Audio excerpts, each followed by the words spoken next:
ধন্যবাদ।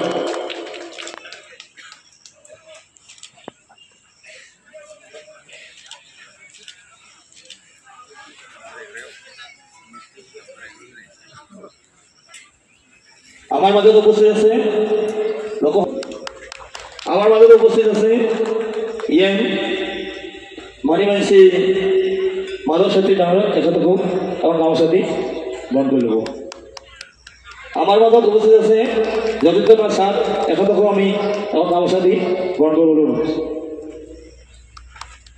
আজি তৰ্পণ মঞ্চত দেৱগা কালীগুৰি পূজা কমিটি আমি 100 বছৰ পৰিপূৰ্ণ হলো। এই মঞ্চত আমি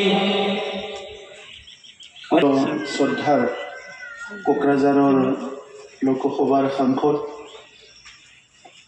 জয়ন্ত বসুমতাৰী ডাঙৰীয়া, আজিৰ এই সভাত উপস্থিত আমাৰ MCLA মাধৱ চেত্ৰী ডাঙৰীয়া, আমাৰ TCL আৰু প্ৰাক্তন MCLA জ্যোতিৰেন্দ্ৰ ব্ৰহ্ম ডাঙৰীয়া, ইয়াত উপস্থিত আমাৰ সকলোৰে জ্যেষ্ঠ এজন সমাজ সেৱক ভৰত শৰ্মা, তামোলপুৰৰ প্ৰাক্তন বিধায়ক চন্দী বসুমতাৰী ডাঙৰীয়া, শিৱচন্দী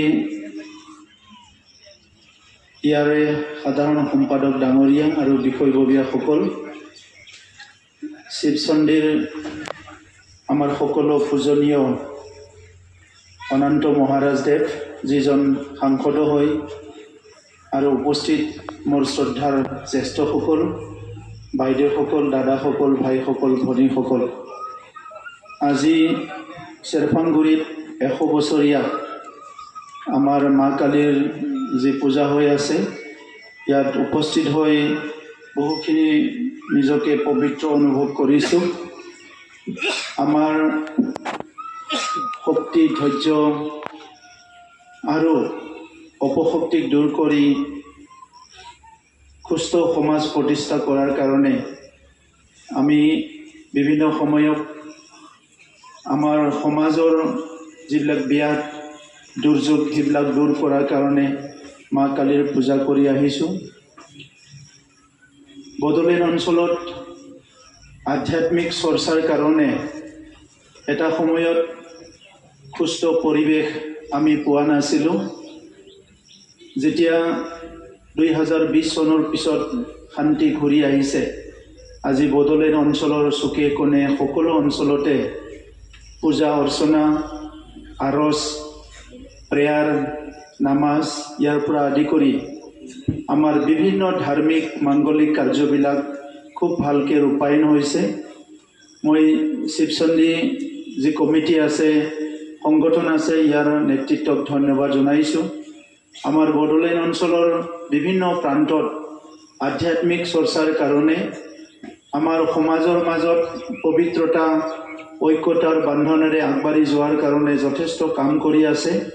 মই মহাৰাজ আৰু তেখেতৰ সকলো কমিটিৰ যিখিনি কৰ্মীবৃন্দ আছে, নেতৃত্ব আছে, মই ধন্যবাদ জনাইছোঁ। ইয়াত যিটো এটা ধুনীয়া কেম্পাছ, তাত বিষ্ণু মন্দিৰৰ নিৰ্মাণ হৈ আছে আৰু ইয়াত কিছুমান আৰু অনুষ্ঠানৰ দৰকাৰ আছে বুলি মোক জনাইছে। তেখেতসকলে বাউণ্ডাৰী ৱাল লাগে, ৰভা ঘৰ লাগে, অফিচ লাগে, বিভিন্ন কাৰ্যসূচী অনুষ্ঠান লাগে বুলি মোক জনাইছে। মই অহা সপ্তাহত এই কমিটিৰ লগত এবাৰ ভালকৈ আলোচনা কৰিম আৰু আমাৰ স্থানীয় নেতাসকল আছে, আমাৰ TCLCC চেয়াৰমেন, বিভিন্ন কৰ্মকৰ্তাবিলাক আছে, একেলগে আমি এবাৰ আলোচনা কৰিম। এটা সময়ত চেৰপাংগুৰি অঞ্চলত এই অঞ্চলৰ ৰাইজে ভয়কৈ সময় কটাব লগা হৈছিলে। প্ৰত্যেকজনে ঘৰতে থাকক, বজাৰতে থাকক, সদায় এটা নিৰাপত্তাহীনতাত ভুগিব লগা হৈছিলে। আজি এটা সুস্থ পৰিৱেশ আহিছে, শান্তি আহিছে। এই শান্তি আৰু সুস্থ পৰিৱেশ, নিৰাপত্তা সদায় যাতে আমাৰ মাজত থাকে, ইয়াৰ কাৰণে আপোনালোকেও আজি মা কালীৰ ওচৰত, ভগৱানৰ ওচৰত, ইয়াত আমাৰ শিৱ মন্দিৰো আছে, প্ৰভু শিৱৰ ওচৰতো প্ৰাৰ্থনা কৰিছে।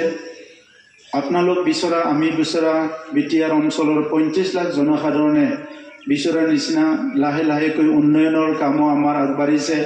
শিক্ষা দীক্ষা সামাজিক খেতি বাতিৰ পৰা আদি কৰি সকলো পৰিৱেশ লাহে লাহে উন্নত হৈছে।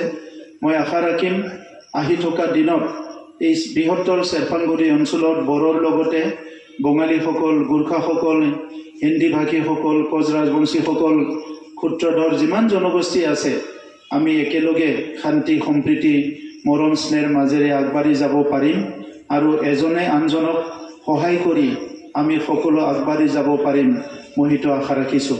আজি দীঘলীয়া কথা নকওঁ, মই সকলোকে ধন্যবাদ জনালোঁ আৰু পুনৰ মই মাৰ ওচৰত প্ৰাৰ্থনা কৰিছোঁ আপোনালোকক যাতে সকলোকে শান্তি সম্প্ৰীতি নিৰাপত্তা সুস্থ শৰীৰ আৰু মন লৈ জীয়াই থাকিবলৈ সদায় আশীৰ্বাদ কৰে। এইখিনিকে কৈ মই মোৰ বক্তব্য সামৰিছোঁ। ধন্যবাদ।